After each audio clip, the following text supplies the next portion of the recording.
Men o'z dinim, islom dinini juda ham hurmat qilaman, chunki u menga g'urur va tinchlik baxshiydi etadi.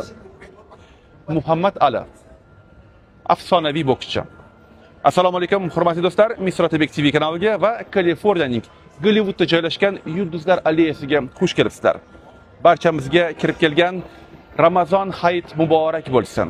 Nima uchun bugungi tabrikni men aynan shu yerdan turib yozyapman? Chunki Muhammad Ali o'z vaqtida aynan islomofobiyani yo'q qilishda, qolaversa islom dinini targ'ib qilishda juda katta hissa qo'shgan inson va eng asosiysi shu yerda Gollivud alleyasida bilasizlar 3000 dan ortiq bo'lgan dunyo tanigan yulduzlarning yulduzlari bor va ularning hammasining yulduzlari yerda joylashgan. Men sizlarga hozir ko'rsataman. Va o'z vaqtida Muhammad Aliga navbat kelganda mana shu joyni rahbariyati aytgan, siz ham yulduzingiz mana shu yerda dunyo taniydigan shaxslarning o'rtasida bo'ladi deganda, u aytgan, yo'q, meni ismim u yerda, ya'ni yerda bo'lmasligi kerak. Chunki meni ismim bu payg'ambarimiz Muhammad sallallohu alayhi vasallam ismlari va u demak yerda bo'lmasligi kerak. Mana ko'rib turibsizlar.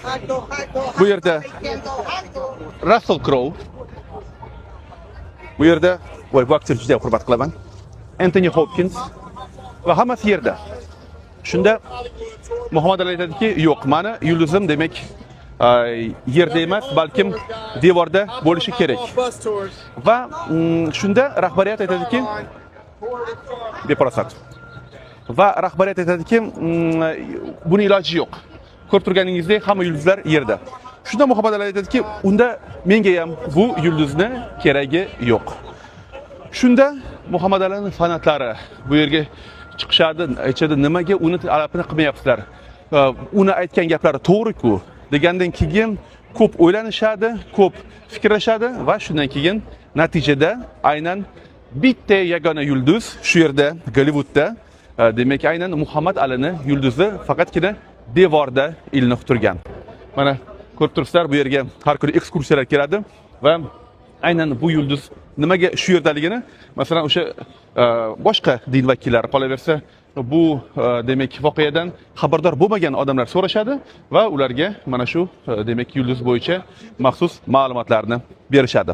Do'stlar, yana bir bor barchamizga Ramazon hayit muborak bo'lsin. Sog' bo'linglar, salomat bo'linglar. Xudo xolisa mana shunday hayitlarni hali ko'pini birga ko'rish nasib etsin. Bu degani Misr Otabek TV kanalida va Kaliforniyaning Los Anjelesda, qolaversa Gollivudda joylashgan Yulduzlar alleyasida ko'rishganda, ko'rishguncha.